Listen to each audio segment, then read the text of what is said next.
దేశ ఆర్థిక వ్యవస్థకు మూల స్తంభాలైన సూక్ష్మ చిన్న మధ్యతరహా పరిశ్రమల వ్యాపారాభివృద్ధి కోసం కేంద్ర బడ్జెట్లో పలు ప్రోత్సాహక చర్యలు చేపట్టారని ప్రముఖ చార్టెడ్ అకౌంటెంట్ వి భాగ్యతేజ్ తెలిపారు. Public relations society of India Tirupati chapter ఆధ్వర్యంలో సోమవారం తిరుపతి న్యూ బాలాజీ కాలనీలోని గ్రీన్ హోమ్ డెవలపర్స్ కార్యాలయంలో బడ్జెట్ 2026పై అవగాహన సదస్సు కార్యక్రమంలో భాగ్యతేజ కీలకోపన్యాసం చేస్తూ సూక్ష్మ చిన్న మధ్యతరహా పరిశ్రమలు ప్రోత్సహించేందుకు 10,000 కోట్లతో గ్రోత్ ఫండ్ ఏర్పాటు చేశారని చెప్పారు. కార్పొరేట్ మిత్రుల పేరుతో వృత్తి నిపుణులను తయారు చేసేందుకు ప్రభుత్వం పలు సంస్థలను ఏర్పాటు చేయనుందని వివరించారు. ఎంఎస్ఎంఈలకు ఆర్థికపరమైన మద్దతు ఇచ్చేందుకు trade receivables electronic discounting system ద్వారా చర్యలు చేపట్టారని చెప్పారు.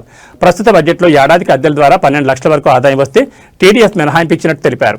ఈ కార్యక్రమంలో సెక్రటరీ దుద్యాల చంద్రమోహన్, జాతీయ కౌన్సిల్ సభ్యులు కె శ్రీనివాసరావు, కోశాధికారి K Madhusudan, joint secretary Sanskar Rajesh, కార్యవర్గ సభ్యులు డాక్టర్ సి స్వరాజ్యలక్ష్మి, ప్రముఖ రచయిత ఆర్సీకే రాజు, వివి సుబ్రహ్మణ్యం, సభ్యులు రవీంద్ర, రాజేష్ తదితరులు పాల్గొన్నారు.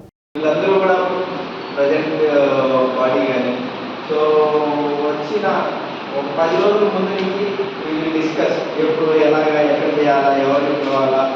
So very good. సో ఈ రొటీన్ మనం కంటిన్యూ చేస్తా రావడం ఎంతో ఆనందంగా ఉంది. సో సార్లు బయలుదేరాలంట. సార్లు బడ్జెట్